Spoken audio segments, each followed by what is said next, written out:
नमस्कार दोस्तों, स्वागत है आपका हमारे चैनल सौम्या भक्ति टॉक्स में। दोस्तों, क्या आपने कभी सोचा है कि क्या किसी राक्षस के पसीने से एक पूरी की पूरी नदी बन सकती है? एक ऐसी जगह जहां महादेव ने सिर्फ एक दैत्य का वध नहीं किया, बल्कि क्रोध में आकर ऐसा रूप धारण किया जिसे देखकर काल भी कांप उठा था। सह्याद्री की दुर्गम पहाड़ियों और घने जंगलों के बीच छिपा एक ऐसा गहरा राज जिसे दुनिया भीमा शंकर ज्योतिर्लिंग के नाम से जानती है। ये सिर्फ पत्थरों से बना एक मंदिर नहीं, बल्कि ये गवाह है उस भयंकर युद्ध का जहां कुंभकर्ण के पुत्र भीमा का अहंकार महादेव के त्रिशूल के आगे राख हो गया था। लेकिन क्या आप जानते हैं कि आज भी इस मंदिर के पास बहने वाली नदी का पानी महादेव के क्रोध की कहानी सुनाता है? दोस्तों, क्यों इस ज्योतिर्लिंग को डांकिनी क्षेत्र का सबसे रहस्यमय स्थान माना जाता है? आज हम सिर्फ इस मंदिर के दर्शन नहीं करेंगे, बल्कि भीमा शंकर के उन रहस्यों की परतों को खोलेंगे जो शायद ही किसी को पता हो। भीमा शंकर की कहानी शुरू होती है रामायण काल के एक अंत से। बहुत कम लोग जानते हैं कि राक्षस भीमा रावण के भाई कुंभकर्ण का पुत्र था। जब कुंभकर्ण का वध भगवान श्री राम के हाथों हुआ, तब भीमा अपनी माँ करकटी के साथ सह्याद्री के जंगलों में छिप गया था। जब भीमा बड़ा हुआ और उसे अपनी माँ से पता चला कि उसके पिता की मृत्यु का कारण भगवान विष्णु के अवतार भगवान राम के हाथों हुआ था, तो उसके मन में बदले की आग सुलग उठी। उसने ब्रह्मा जी की घोर तपस्या की और अजय होने का वरदान पा लिया। इस शक्ति के मद में आकर उसने देवताओं को स्वर्ग से निकाल दिया और पृथ्वी पर ऋषि मुनियों का कत्लेआम शुरू कर दिया। दोस्तों, भीमा ने काम रूपेश्वर के राजा सुप्रिय को बंदी बना लिया। राजा सुप्रिय महादेव के परम भक्त थे। जेल की कोठरी में ही उन्होंने एक मिट्टी का शिवलिंग बनाया और ओम नमः शिवाय का जाप करने लगे। ये देखकर भीमा क्रोध से पागल हो गया और उसने अपनी तलवार निकाली और चिल्लाकर बोला, देखते हैं तेरा शिव तुझे कैसे बचाता है। जैसे ही भीमा ने उस शिवलिंग को तोड़ने के लिए तलवार चलाई, वैसे ही साक्षात महादेव प्रकट हुए। महादेव का ये रूप इतना रौद्र था कि पूरी धरती कांपने लगी। वहाँ भगवान शिव और भीमा के बीच भयंकर युद्ध हुआ और अंत में महादेव ने एक हुंकार में भीमा को भस्म कर दिया। पौराणिक कथाओं के अनुसार युद्ध के बाद महादेव का क्रोध इतना तीव्र था कि उनके शरीर से पसीने की बूंद गिरने लगी।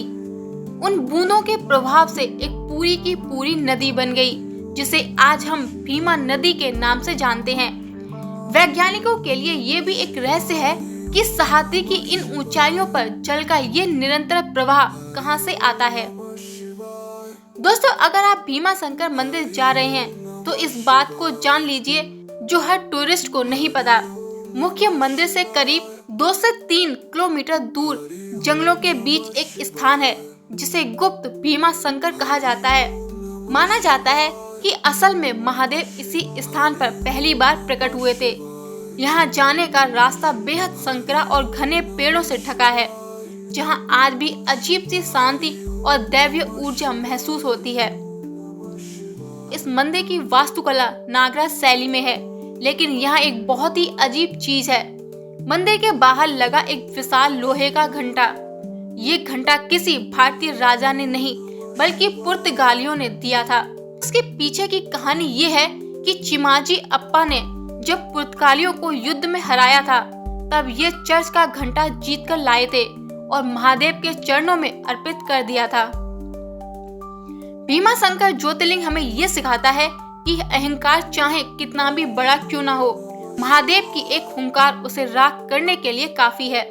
यहाँ की प्रकृति, शांति और भगवान शिव की शक्ति आज भी भक्तों को अपनी ओर खींचती है। अगर आप भी महादेव के भक्त हैं तो कमेंट्स में हर हर महादेव जरूर लिखें। भीमा शंकर ज्योतिर्लिंग की मान्यताएं इतनी गहरी हैं कि यहाँ आने वाला हर भक्त एक अलग ही ऊर्जा लेकर वापस जाता है। नंबर 1, डाकिनी क्षेत्र की रहस्यमय मान्यता। शिव पुराण और अन्य ग्रंथों में भीमा शंकर को डाकिनी क्षेत्र में स्थित माना जाता है। प्राचीन मान्यताओं के अनुसार ये स्थान कभी डंकनियों और पिचासों का निवास स्थान था।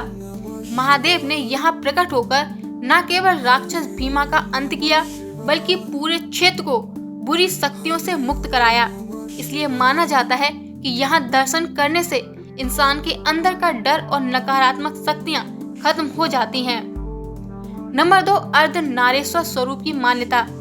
भीमा शंकर ज्योतिर्लिंग के बारे में एक बहुत ही अद्भुत मान्यता है।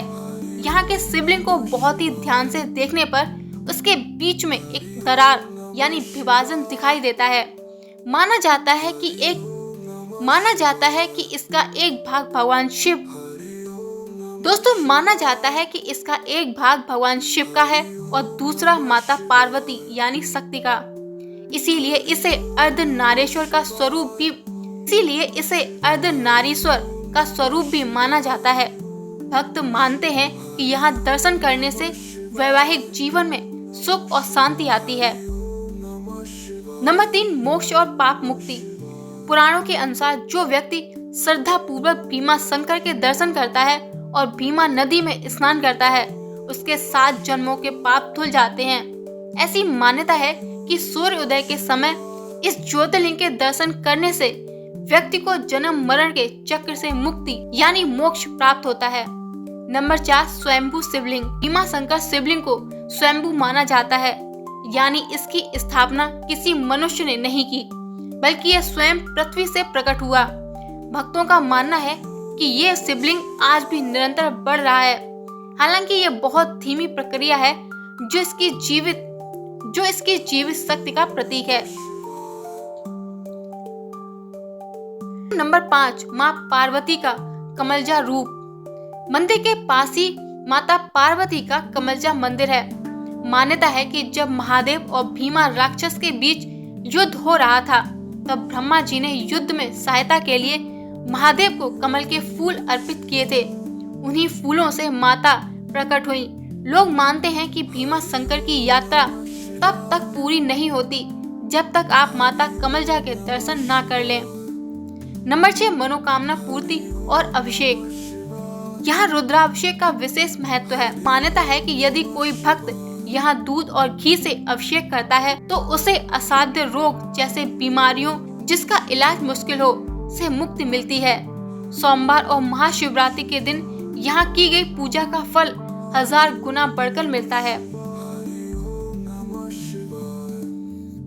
दोस्तों, क्या आप जानते हैं भीमा शंकर मंदिर की सीढ़ियों पर माथा टेकने से ही केतु और राहु जैसे ग्रहों के दोष शांत हो जाते हैं।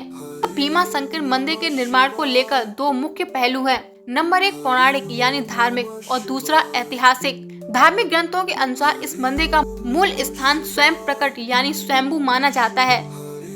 माना जाता है कि राक्षस भीमा के वध के बाद देवताओं और ऋषियों की प्रार्थना पर महादेव यहाँ ज्योतिर्लिंग के रूप में हमेशा के लिए विराजमान हो गए थे। इसीलिए इसके मूल अस्तित्व का श्रेय किसी इंसान को नहीं बल्कि स्वयं भगवान शिव को दिया जाता है। नंबर 2, ऐतिहासिक निर्माण। किसी राजा ने बनवाया।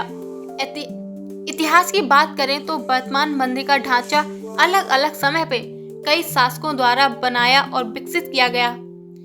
मुख्य मंदिर यानी प्राचीन हिस्सा। माना जाता है कि मंदिर का सबसे पुराना हिस्सा 13वीं शताब्दी के आसपास बना था। नाना फड़नवीस 18वीं शताब्दी।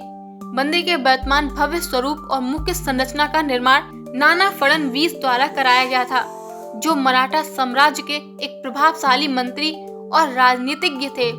उन्होंने ही मंदिर के शिखर का निर्माण कराया। छत्रपति शिवाजी महाराज ने भी इस मंदिर के संरक्षण और पूजा पाठ के लिए कई दान दिए थे। मराठा काल में इस मंदिर को काफी महत्व मिला। चिमाजी अप्पा। बाजीराव पेशवा के भाई चिमाजी अप्पा ने पुर्तगालियों को हराने के बाद यहाँ मंदिर के बाहर लगा हुआ प्रसिद्ध विशाल घंटा भेंट किया था। दोस्तों, अक्सर लोग पूछते हैं कि इतने घने जंगलों के बीच यह मंदिर किसने बनाया, तो आपको बता दें कि इस मंदिर का इतिहास सदियों पुराना है, जहां इसके प्राचीन स्वरूप का श्रेय मराठा साम्राज्य के महान मंत्रियों और राजाओं को जाता है। वहीं इसका शिखर नाना फड़नवीस ने 18वीं सदी में बनवाया था, लेकिन भक्त इसे आज भी भगवान शिव का स्वयंभू स्थान ही मानते हैं। तो दोस्तों, ये थी भीमा शंकर ज्योतिर्लिंग की अनसुनी गाथा। जहां आज भी प्रकृति और परमात्मा एक साथ मिलते हैं। सह्याद्री की इन दुर्गम पर्वतों के बीच महादेव का ये रूप हमें ये सिखाता है, बुराई चाहे कितनी भी बलवान क्यों ना हो, अंत में जीत सत्य और भक्ति की ही होती है। दोस्तों, भीमा शंकर की यात्रा सिर्फ एक धार्मिक यात्रा नहीं, बल्कि ये हमें अपने अंदर की नकारात्मकता और भीमा जैसे अहंकार को त्यागने का एक जरिया है। यहाँ की हवाओं में आज भी वही भक्ति महसूस होती है जिसने युगों पहले एक अत्याचारी राक्षस का अंत किया था। अगर आपको कभी जीवन में शांति और महादेव के रौद्र रूप लेकिन कृपालु रूप का अनुभव करना हो तो एक बार भीमा शंकर की इन वादियों में जरूर आइए। दोस्तों, उम्मीद है कि महादेव की ये कहानी आपके दिल तक पहुंची होगी। अगर आप भी भगवान शिव के भक्त हैं तो कमेंट बॉक्स में हर हर महादेव लिखना ना भूलें। इस वीडियो को अपने परिवार और दोस्तों के साथ शेयर करें जिससे वे भी इन पावन धाम की महिमा जान सके। मिलते हैं अगले ज्योतिर्लिंग की यात्रा में, तब तक के लिए ओम नमः शिवाय, हर हर महादेव।